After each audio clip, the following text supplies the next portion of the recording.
Hello my मॉर्शियस, welcome back to channel with brand new video and a brand new session. आज के session में हम अपने प्रीवियस ईयर क्वेश्चंस का पार्ट 2 को शुरू करेंगे। इस सेशन में हम अपने चैप्टर 4 एंड चैप्टर 5 के कुछ प्रीवियस ईयर क्वेश्चंस को डिस्कस करेंगे। तो विदाउट वेस्टिंग टाइम देखते हैं हमारा पहला क्वेश्चन क्या है। पहला क्वेश्चन है हमारे पास, find value of k for which the equation, हमारे पास इक्वेशन गिवन है, has real and equal roots. कहते हैं हमें k की वैल्यू ढूंढनी है एक तो, ठीक है, जिसके लिए हमारा सिस्टम ऑफ इक्वेशन क्या है, रियल एंड इक्वल रूट्स। सबसे पहले तो ये याद करते हैं आखिर रियल एंड इक्वल रूट्स होते कब थे। रियल एंड इक्वल रूट्स हमारे तब होते थे जब हमारा d जो डिस्क्रिमिनेंट है वो इक्वल होता था 0, और डिस्क्रिमिनेंट का क्या फॉर्मूला होता था, बी स्क्वायर माइनस 4ac। मतलब जब हमारा B square minus 4ac equal होता था 0 के, तब हमारे रियल एंड इक्वल रूट्स होते थे। ठीक है, अभी पहले तो ये देख लेते हैं कि क्वेश्चन आया कब है। ये हमारा क्वेश्चन है 2017 में आया, मतलब 2017 में तो ये पूरा प्रॉपर यही क्वेश्चन आया। और and similar to this are continue, मतलब 2017 में तो ये क्वेश्चन डिट्टो आया है, एंड बाकी जो सालों में ये सेम क्वेश्चन नहीं आया, बट ऐसे क्वेश्चन चलते आ रहे हैं के की वैल्यू वाले। आपको अपने प्री बोर्ड में, आपके पीटीस में एंड इवन के बोर्ड में भी ये के का एक ना एक क्वेश्चन तो डेफिनेटली दिखेगा, ये तो लिख के ले लो। अगर बोर्ड्स में नहीं दिखा वैसे तो डेफिनेटली दिखेगा एक ना एक क्वेश्चन, मतलब किसी सेट में। बट आपके प्री बोर्ड्स में तो ऐसा के का क्वेश्चन आना पक्का है, चाहे वो के का क्वेश्चन आपके सेकेंड चैप्टर से आए, चाहे वो थर्ड से आए, चाहे वो फोर्थ से बने, मतलब किसी भी चैप्टर से बने, पर वो एक find the missing value of के वो डेफिनेटली आएगा। तो ये एक के वाला जो क्वेश्चन होता है वो इंपॉर्टेंट क्वेश्चन होता है। ठीक है जी, अब हम देखते हैं आखिर इस क्वेश्चन को कैसे सॉल्व करना है। कहते हैं हमें एक इक्वेशन दे दी है, क्या इक्वेशन है हमारे पास, एक्स स्क्वायर प्लस के इंटू 2x प्लस के माइनस 1 प्लस 2 इक्वल टू 0। ये इक्वेशन है। यहाँ पे क्या दे दिया और सिचुएशन दे दी कि जो इसके मतलब रूट्स हैं वो रियल एंड इक्वल है। इसके जो रूट्स है वो रियल एंड इक्वल है। सबसे पहले तो भाई इस इक्वेशन को सिंप्लीफाई कर लेते हैं। क्या हो जाएगा, एक्स स्क्वायर प्लस इसे k को पहले अकेले 2x के साथ ले जाओ, ये हो जाएगा 2kx। ठीक है, अभी थर्ड के लिए इसे चाहे मल्टीप्लाई कर लो चाहे मल्टीप्लाई मत करो, वो मर्जी है। वो हो जाएगा k इंटू के माइनस 1 इन प्लस 2 इक्वल टू 0। ठीक है जी, ये हो गया। अभी हमें क्या ढूंढना है, हमें ढूंढना है कि ए बी सी हमारे क्या है। ये जो हमारा एक्स स्क्वायर है आगे कुछ नहीं है, यहाँ 1 आ जाएगा, मतलब ये है हमारा ए। बी क्या होगा, बी होगा हमारा 2k। के को साथ में मतलब के को लेना है, ऐसे मत करना उसे छोड़ दो। हमें वेरिएबल को नहीं लेना जो एक्स है, इसे नहीं लेना, बट हमें के को तो लेना है। ठीक है, तो जो हमारा बी है वो हो जाएगा 2k। सी जो हमारा सी है वो ये पूरा है। क्या कहा, जो सी है हमारा वो ये पूरा ही है। अब चाहे आप अभी इधर सॉल्व कर लो, इसे के को मल्टीप्लाई कर दो, चाहे इसे आगे सॉल्व कर लो, वो आपकी मर्जी है। ठीक है, फॉर्मूला क्या है हमारे पास, फॉर्मूला है हमारे पास बी स्क्वायर माइनस 4ac, और कंडीशन पता ही है, इक्वल रूट्स है, real and equal, it means वो इक्वल है 0 के। ठीक है, बी स्क्वायर क्या है 2k, मतलब 2k का स्क्वायर माइनस 4 इंटू ए 1 नहीं है, इंटू सी में k into k minus 1 plus 2 equal to 0। ठीक है जी, अब इसे हम करते हैं आगे अपना सॉल्व। इधर सॉल्व कर देती हूँ मैं। ठीक है जी, यहाँ सॉल्व कर देते हैं ऐसे। 2k स्क्वायर हो जाएगा 4k स्क्वायर। ठीक है, माइनस ये यहाँ पहले 4 को छोड़ दो, 4 को एज इट इज लिख दो, 4 1 4। इसको देखो, अभी ये हो जाएगा के स्क्वायर पे इंटू के स्क्वायर ब्रैकेट में ले लेते हैं, क्या हो जाएगा के स्क्वायर माइनस के इंटू माइनस 1 माइनस के। ठीक है, प्लस 2 साथ में चल रही है इक्वल टू 0। ठीक है जी, अब ये हो गया 4k square minus 4 into k square minus 4k square, minus minus plus हो जाएगा, ये हो जाएगा plus 4k plus 2 equal to 0। 4k square and minus 4k square हो गया कैंसिल, क्या बचा 4k प्लस 2 इक्वल टू 0। अब ये 4 इधर मल्टीप्लीकेशन में नीचे जाएगा डिवाइड, 0 डिवाइड बाय मतलब anything is 0 and not with fund, तो हम लिख देंगे k plus 2 equal to 0, k plus 2 equal to 0। तो यहां से इस पूरे से जो हमारी k की वैल्यू आ जाएगी वो आ जाएगी अपनी -2।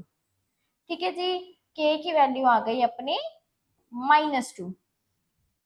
ठीक है जी, हमने कुछ नहीं किया, बस जो जो हमें यहाँ गिवन था हम उसे आगे आगे करते गए और ऐसे आगे आगे करके हमारी k की वैल्यू आ गई।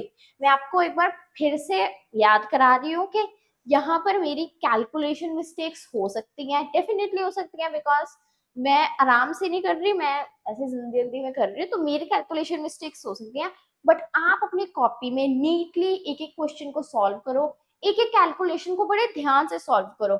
हो सकता है मेरी यहाँ पे कुछ कैलकुलेशन मिस्टेक हो सकता है मेरी यहाँ पे भी डेफिनेटली कुछ मिस्टेक हो, क्या पता 2 की जगह 3 हो, मुझे नहीं पता, मतलब हो सकता है कि मेरी यहाँ पे कैलकुलेशन मिस्टेक हो। तो आप बड़ी आराम से अपनी कॉपी पे नीटली इसे सॉल्व करना, और अगर मेरी कोई कैलकुलेशन मिस्टेक हो तो वो अपनी कॉपी में गलत मत करना, उसे बिल्कुल सही करना। ठीक है जी, चलते हैं अपने नेक्स्ट क्वेश्चन पे, देखते हैं नेक्स्ट क्वेश्चन क्या है हमारा। नेक्स्ट क्वेश्चन है हमारे पास, the sum of two numbers is 34। If 3 is added from one number and 2 is added to another, the product of these two numbers become 260. Find the numbers. ये question अपना आया हुआ है 2022 में। ठीक है जी, क्या कह रहे हैं, कहते हैं दो नंबर्स है, पहले लेट कर लेते हैं। लेट फर्स्ट नंबर लेट कर लेते हैं x, एंड लेट कर लेते हैं जो अपना सेकंड नंबर होगा वो हो जाएगा y। पहला क्या है, कहते हैं कि sum of two numbers 34, it means x plus y equals to 34, इसे मान लो इक्वेशन 1। दूसरा क्या कहा है, कहते हैं इफ 3 सबट्रैक्टेड फ्रॉम 1, मतलब किसी भी एक में से 3 निकाल दो, मैं कह रही हूँ x minus 3, and 2 is added to another number, अगले में 2 ऐड कर दो, y प्लस 2। तो जो इनका प्रोडक्ट है, जो इनकी मल्टीप्लीकेशन है, मतलब जो इनकी मल्टीप्लीकेशन है वो इक्वल होगी 260 के। ठीक है जी, क्या कहा उन्होंने, पहले तो ये बता दिया कि दो नंबर्स है उनका सम है वो 34 के इक्वल है, लिख दिया। दूसरा क्या कहा उन्होंने, कहते कि अगर एक नंबर में से 3 माइनस कर दे और एक नंबर में से 2 प्लस कर दे, जो उनकी मल्टीप्लीकेशन होगी वो 260 के बराबर है। ठीक है जी, अब यहाँ से हम क्या करते हैं, इसे मान लो 2। अब हम इक्वेशन 1 में से किसी भी एक की वैल्यू निकाल लेते हैं, मान लो हम y की वैल्यू निकालते हैं। ठीक है, तो अपनी y की वैल्यू हम निकाल लेंगे, y हो जाएगा हमारा 34 माइनस एक्स।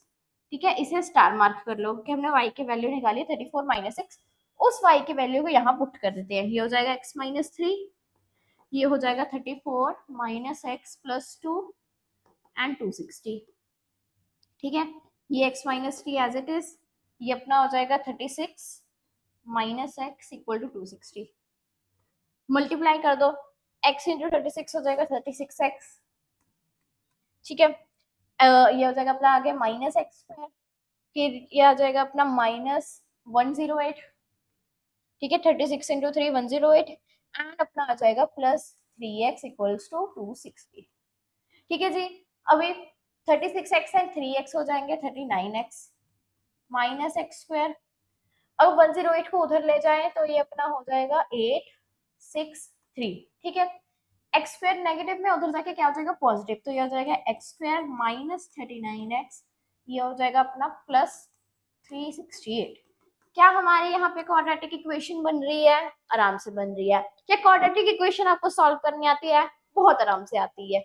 तो इससे आगे आप इस क्वाड्रेटिक इक्वेशन को करोगे सॉल्व, और उसके बाद आपके पास आंसर आ जाएगा, वही यहाँ पे नंबर्स होंगे। पता ही है हमें क्वाड्रेटिक इक्वेशन हम दो तरीके से सॉल्व कर सकते हैं, या तो आप लगा लो क्वाड्रेटिक फॉर्मूला, ठीक है, या आप कर लो मिडिल टर्म स्प्लिटिंग, जो चाहो कर लो। आई थिंक अगर हम इसे मिडिल टर्म स्प्लिटिंग करेंगे तो इसके जो फैक्टर्स होंगे मेरे ख्याल से 16 एंड 23 आएंगे, देख लेते हैं। हाँ 16 एंड 23 ही आएंगे, हाँ सही है, 16 एंड 23 ही इसके फैक्टर्स आएंगे। देखो मिडिल टर्म स्प्लिटिंग में तो मैंने बता भी दिया आपको, मैंने बता दिया आपको मिडिल टर्म स्प्लिटिंग में आपके कौन कौन से फैक्टर्स आएंगे 16 एंड 23। अगर आपको मिडिल टर्म स्प्लिटिंग थोड़ा सा लेंदी प्रोसेस लगता है तो आप क्वाड्रेटिक फॉर्मूला भी लगा सकते हो। ठीक है जी, अब इससे आगे इस क्वाड्रेटिक इक्वेशन को आप सॉल्व करेंगे और उसके बाद अपने जो नंबर्स है उसे निकाल लेंगे। चलते अपने नेक्स्ट क्वेश्चन पे, आप देखते हैं अपना नेक्स्ट क्वेश्चन क्या है। नेक्स्ट क्वेश्चन है हमारे पास, a train travels of 480 kilometer at a uniform speed. If the speed had been 8 kilometer per hour less, then it would have taken 3 hours more to cover. अब ये वाला जो अपना क्वेश्चन है भाई, ये क्वेश्चन है हमारा एनसीईआरटी का क्वेश्चन, हमें पता ही है ये हमारा एनसीईआरटी का क्वेश्चन है। तो ये वाला क्वेश्चन आपके लिए है होमवर्क। क्यों होमवर्क है? एक तो ये एनसीईआरटी का है और ऊपर से हमने ये वाला क्वेश्चन पूरे अच्छी तरीके से किया है। इस क्वेश्चन को हमने पूरा अच्छा खासा टाइम दिया था अपने प्रैक्टिस सेशन में। अगर आपको ये वाला क्वेश्चन वापस से समझना है तो आप जाके इसी चैनल पे जो मेरी वीडियो है क्वाड्रेटिक इक्वेशंस की, उसके अपने ये एक्सरसाइज आई थिंक 4.1, हाँ ये 4.1 या 4.2 में आई थिंक ये 4.1 में है, तो उधर जाके आप उस 4.1 एक्सरसाइज को जाके देखो। लास्ट क्वेश्चन है ये, और ये क्वेश्चन मैंने एक्सरसाइज में बहुत अच्छे से बहुत ध्यान से समझाया है क्योंकि ये एक इम्पॉर्टेंट क्वेश्चन है। और अगर हम देखें तो ये क्वेश्चन एक आया था 2013 में, कितना पहले, और फिर आया ये क्वेश्चन 2025 में, जस्ट रिसेंट। और ये क्वेश्चन ऐसे है कि कुछ बदल के आया है, ये एग्जैक्ट क्वेश्चन उठ के आया है, और वो भी कितने मार्क्स में आया था? ये आया था अपने 5 मार्क्स में। ये क्वेश्चन 2025 में 2013 में 5 मार्क्स में ये क्वेश्चन आया है और एग्जैक्ट उठ के आया, तो ये एक इम्पॉर्टेंट क्वेश्चन है। अगर आपको ये क्वेश्चन समझना है तो आप एक्सरसाइज वाला सेशन जाके देख सकते हैं। ठीक है जी, चलते हैं अपने नेक्स्ट क्वेश्चन पे, देखते हैं नेक्स्ट क्वेश्चन क्या है। ओ, अब आ गए आपके पास होमवर्क क्वेश्चंस। होमवर्क क्वेश्चंस में क्यों लाई हूँ? जैसे कि भैया हमें पता ही है समर वेकेशन शुरू हो गई है सबकी, सभी मौज मस्ती कर रहे होंगे, साथ साथ पढ़ाई भी कर रहे होंगे, तो आपके पास अभी टाइम है थोड़ा सा, तो इसलिए मैं आपके लिए कुछ होमवर्क क्वेश्चंस लाई हूँ।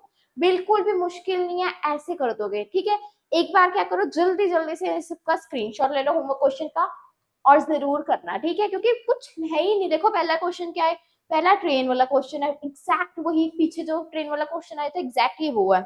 सेकंड क्वेश्चन क्या है, सेकंड क्वेश्चन में हमें पी की वैल्यू निकालनी है। ठीक है, जहां पे हमारे इक्वल रूट्स है, इक्वल रूट्स है मतलब वापिस से डिस्क्रिमिनेंट अपना 0 है, और ये 4 के स्क्वायर है। ठीक है, 2 नहीं है, ये ऊपर स्क्वायर है, अगर यहाँ पे कुछ ऐसा दिख जाए मतलब स्क्वायर है वो। अगला क्वेश्चन क्या है, find the roots of quadratic equation. बस हमें इस इक्वेशन के, ये भी स्क्वायर है, इसके रूट्स ढूंढने हैं। आपके पास 2 फॉर्मूलेस हैं, किसी से भी निकाल लो। जल्दी जल्दी से इस पेज का स्क्रीनशॉट ले लो और जल्दी से इसे अपने कॉपी में सॉल्व करना शुरू कर दो। ठीक है जी, ले लिया स्क्रीनशॉट। चलते हैं अपने नेक्स्ट क्वेश्चन पे, देखते हैं हमारा नेक्स्ट क्वेश्चन क्या है। नेक्स्ट क्वेश्चन है हमारे पास, if the sum of first m terms of an AP is 2m square plus 3m, then its second term is। ठीक है जी, ये हमारा क्वेश्चन है, देख लेते हैं कब कब आया। ये क्वेश्चन हमारा आया 2019 में, 2020 के सैंपल पेपर्स में आया हुआ है, 2023 में आया, एंड 2025 में भी ये क्वेश्चन आया हुआ है। ठीक है जी, देखते हैं आखिर क्वेश्चन क्या है। कहते हैं हमारे पास एक अपनी इक्वेशन की बना है 2m स्क्वायर प्लस 3m। कहते ये हमारा सम ऑफ m टर्म्स है। क्या ढूंढनी है हमें? हमें ढूंढनी है सेकंड टर्म। क्या हमने ऐसा कोई क्वेश्चन अपनी एक्सरसाइज में किया था? हाँ भाई किया था, जहां पे हमने एक फॉर्मूला डिराइव किया था, याद करो। हमने सबसे पहले ढूंढा था, अपनी एपी ले लेते हैं, वही 2 4 6 8। ठीक है, हमने यहाँ पे देखा था कि भाई अपना जो a है वही S1 होता है, कि अपना जो a है वही S1 होता है, और अगर हमें A2 निकालना है तो हम S2 में से माइनस कर देंगे S1 को। अगर हमें A3 निकालना है तो हम S3 में से माइनस कर देंगे S2 को। अभी हमें यहाँ क्या निकालना है? सेकेंड टर्म निकालनी है। सेकेंड टर्म मतलब हमें A2 को फाइंड करना है। कैसे निकालेंगे? हम S2 में से माइनस कर देंगे S1 को, और S2 और S1 निकालना है तो भाई बड़े इजी है, निकाल लेते हैं। ठीक है जी, अभी निकाल लेते हैं। क्या करेंगे हम, हमारे पास जो गिवन इक्वेशन उसमें पहले 1 पुट करेंगे, फिर 2, फिर 3, ऐसे करते करते हमारे पास सम आ जाएगा। पहले पुट कर लेते हैं हम, लेट कर लो, हम पुट कर लेते हैं 1 पुट कर लेते हैं। ठीक है, ये हो जाएगा 2 इंटू 1 का स्क्वायर प्लस 3 इंटू 1, ये हो जाएगा 2 प्लस 3 विच इज 5। 1 पुट किया, इट मीन्स ये S1 है, S1 इक्वल्स टू 5, और S1 ही A होता है, मतलब A अपना 5 है। फर्स्ट टर्म मिल गई हमें, सेकेंड टर्म निकाल लेते हैं। कैसे? पहले S2 निकाल लेते हैं, मतलब हम यहाँ पे 2 पुट करेंगे, ये हो जाएगा 2, 2 का स्क्वायर प्लस 3 इंटू 2, ये हो जाएगा 4, 4 टू 8 प्लस 3 टू 6, 8 9 10 11 12 13 एंड 14। तो जो हमारा S2 है वो आया 14। हमारे पास S1 भी है, हमारे पास S2 भी है। क्या हम A2 निकाल सकते हैं? निकाल सकते हैं भाई। क्यों? क्योंकि A2 होता है हमारा S2 माइनस S1। S2 जो है हमारा वो कितना आया 14, S1 आया 5, 14 माइनस 5 होते हैं 9, इट मीन्स जो हमारा A2 है वो आया है 9। ठीक है जी। 2025 में ये वाला जो क्वेश्चन था ये आया था आपके 1 मार्कर में। ये आपका एक MCQ था। देख लो MCQ का मतलब ऐसे नहीं इजी इतने जल्दी हो जाते हैं, थोड़ा सा दिमाग लगाना पड़ता है, बट इसमें कुछ है ही नहीं, हमने एक्सरसाइज में अच्छी तरीके से किया है। अगर ये क्वेश्चन समझना तो आप अपनी 5.3 की एक्सरसाइज जाके देख सकते हो इसी यूट्यूब चैनल पे। ठीक है जी, चलते अपने नेक्स्ट क्वेश्चन पे देखते हैं हमारा नेक्स्ट क्वेश्चन क्या है। नेक्स्ट क्वेश्चन है हमारे पास, if 7 times the 7th term of an AP is equal to 11 times of 11th term of an AP, then what will be its 18th term? ये question अपना 2017 में आया हुआ है। क्या कह रहे हैं, कहते कि 7 times of 7th term of an AP, 7 times of 7th term of an AP किसके इक्वल है? 11 times, मतलब 11 times 11th term of an AP, 11 मतलब जो 7 टाइम्स बड़ी है, मतलब A7 7 टाइम्स बड़ी है और वो किसकी इक्वल है? A11 के जो 11 टाइम्स बड़ी है। ठीक है, A7 क्या होता है? A7 हमारा होता है A प्लस 60। A11 क्या होता है? A11 होता है A प्लस 10D। ठीक है जी, मल्टीप्लाई कर दो, ये हो जाएगा 7A plus 42D, 11A plus 110D, 42D minus 110D, यहाँ 11A माइनस 7A, ये अपना आ जाएगा 68D माइनस 68D, और ये अपना आ जाएगा 4A। 68D को उधर ले जाओ, ये हो जाएगा 4A plus 68D equals to 0।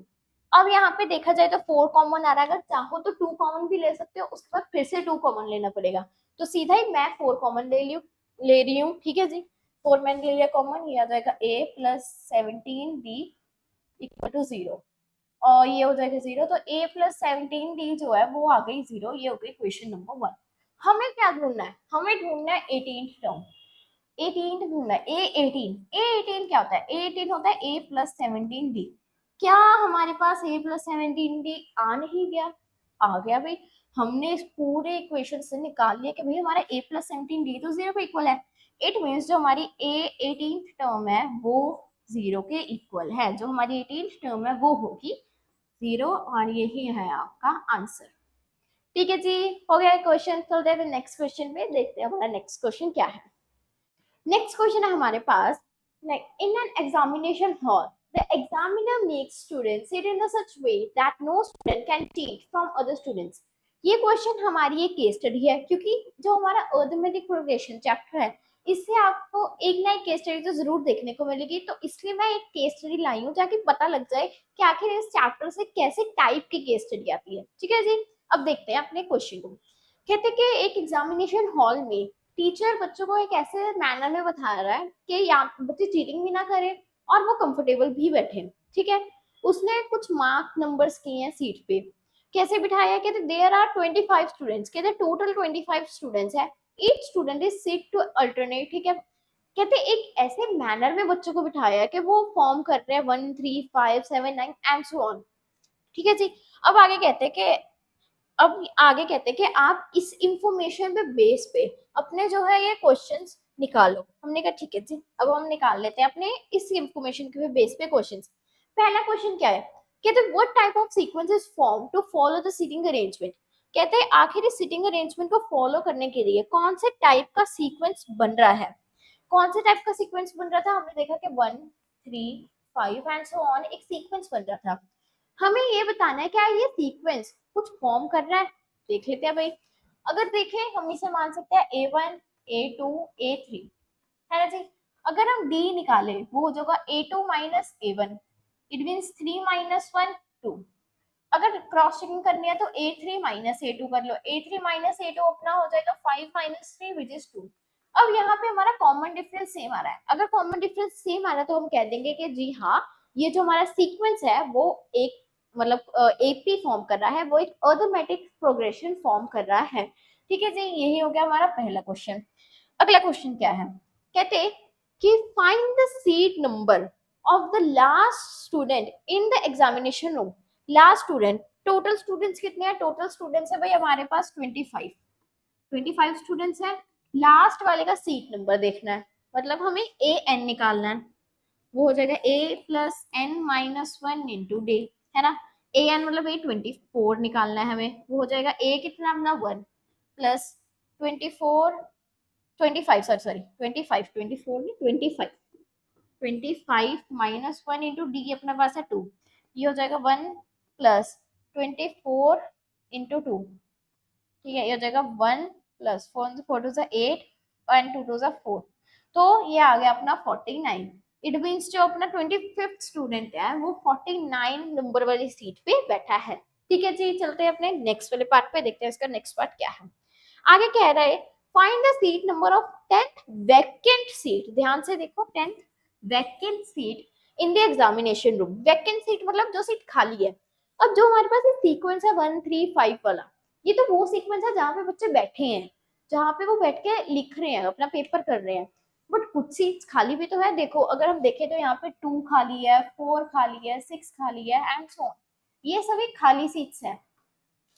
तो हम यहाँ पे इस एपी को यूज करेंगे, वैकेंट सीट वाली एपी को। ठीक है जी, हमें कौन सी निकालनी है, हमें 10th नंबर वाली अपनी सीट या जिसका नंबर निकालना है। ठीक है, मतलब हमें ए 10 निकालना है, which is a plus n minus one into d. A है 2 plus 10 minus one into d, अपना 2 ही आएगा यहाँ पर भी, 2 प्लस 9 इंटू 2, अब ना हो जाएगा 2 plus 18 which is 20। It mean अपनी 10th सीट है वो है 20। ठीक है, ये निकल गया। चलते हैं अपने नेक्स्ट पार्ट पे, देखते हैं अपना नेक्स्ट पार्ट क्या है। नेक्स्ट पार्ट हमारा और में है, कहते हैं which number of student will sit on 27 seat number. अभी हमें बताना 27 सीट नंबर पे कौन सा बच्चा बैठेगा। ठीक है जी, निकाल देते हैं। मतलब हम ए एन लेट कर लेंगे 27, ए एन लेट कर लेंगे 27, ये और वाला है। ठीक है, और उसके बाद अपना a plus n minus one into d को लगाएंगे, और n का ही हमें निकालना ही हो जाएगा 27। a अपना है 1 plus n minus one into d 2। यहाँ से आपका निकल जाएगा कि आखिर अपनी 27 सीट पे कौन सा बच्चा बैठा है। ठीक है जी, यहीं पे अपना ये वाला क्वेश्चन होता है खत्म। चलते हैं अपने नेक्स्ट पे, देखते हैं नेक्स्ट क्वेश्चन क्या है। नेक्स्ट क्वेश्चन आपके लिए होमवर्क क्वेश्चन है, जल्दी जल्दी से एक बार इस सभी स्लाइड्स का, इन सभी क्वेश्चंस का स्क्रीनशॉट ले लो। देखने में ये लगेंगे बट ये बड़े इजी क्वेश्चंस है। ठीक है जी, देखते हैं ये क्वेश्चंस क्या है। पहला क्वेश्चन है find the 17 term of an AP from last. हमने ऐसे एक्सरसाइज में क्वेश्चन किया था, लास्ट से ढूंढना। ये अपना 2017 में आया हुआ क्वेश्चन। फिर उसके बाद कहते हैं how many 2 digit numbers are divisible by 7, ये भी किया हुआ है। ये अपना 2016 के सैंपल पेपर्स में आया हुआ है। फिर एपी फिर कंडीशंस गिवन है, first term last term given है एंड अपना क्या गिवन है, सम ऑफ ऑल टर्म्स। हमें कॉमन डिफरेंस निकालना है, वो 2010 में आया हुआ है। लास्ट क्वेश्चन है कि 16 टर्म ऑफ एन एपी निकालनी है, जिसके लिए एपी गिवन है, टोटल दे दिया 60 टर्म्स दिया, और फिर जब ये निकल गई 60 टर्म, उसके बाद find the sum of its last 10 terms. Last 10 terms का सम निकालना है, ये 2015 में आया हुआ है। एक बार क्वेश्चन प्रैक्टिस करना, देखने में मुश्किल लग रहे होंगे बट जब आप इसे करोगे ना अपनी कॉपी पे, ये बिल्कुल मुश्किल नहीं है, ये बहुत इजी क्वेश्चन है इस एपी के। तो यहीं पे हमारा ये प्रीवियस ईयर क्वेश्चंस का सेशन होता है खत्म। मिलेंगे आप सबसे अब नेक्स्ट सेशन में, जहां पे हम अपनी ज्योमेट्री का first chapter which is triangles को करेंगे शुरू। तो मिलेंगे आपसे नेक्स्ट सेशन में। Signing off with let's make maths easy together. मिलेंगे नेक्स्ट सेक्शन में, तब तक के लिए बाय बाय।